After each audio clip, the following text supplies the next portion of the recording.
পরবর্তীতে ঠাকুরের রোগ দিন দিন বৃদ্ধিপ্রাপ্ত হইতে লাগিল। চিকিৎসার ত্রুটি নাই, কিন্তু সকলই নিষ্ফল। 1293 সালে 31শে শ্রাবণ, 15ই আগস্ট 1886 খ্রিস্টাব্দ, সংক্রান্তি, রবিবার, পূর্ণিমা।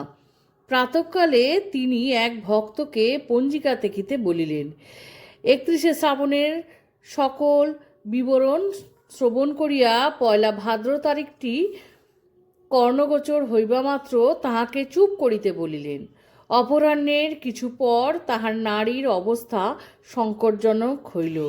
ক্রমে সন্ধ্যার সময় নাভিশ্বাস আরম্ভ হইল। রাত্রি প্রায় দ্বিপ্রহরের সময় শয্যায় বসিয়া ক্ষুধা শান্তির জন্য অন্নের মণ্ড অতি সহজে আহার করিলেন এবং তাহার সহজ সুমিষ্ট কণ্ঠে কালী কালী কালী 3 বার মার নাম উচ্চারণ করিয়া শয্যায় শয়ন করিলেন। রাত্রি 1:02 সময় শ্রীরামকৃষ্ণ 51 বছর 5 মাস 25 দিন বয়সে লীলা সংবরণ করিলেন। একটি যুগের অবসান ঘটল। পরবর্তীতে শুরু হলো নতুন এক অধ্যায় বা সূচনা।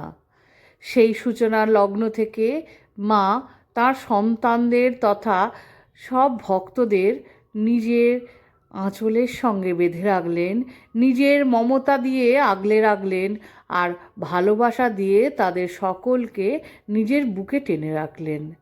তারপর থেকেই শুরু হলো নতুন অধ্যায়। স্বামীজি তার সব অন্তরঙ্গ ভক্ত এবং গুরু ভ্রাতাদের নিয়ে।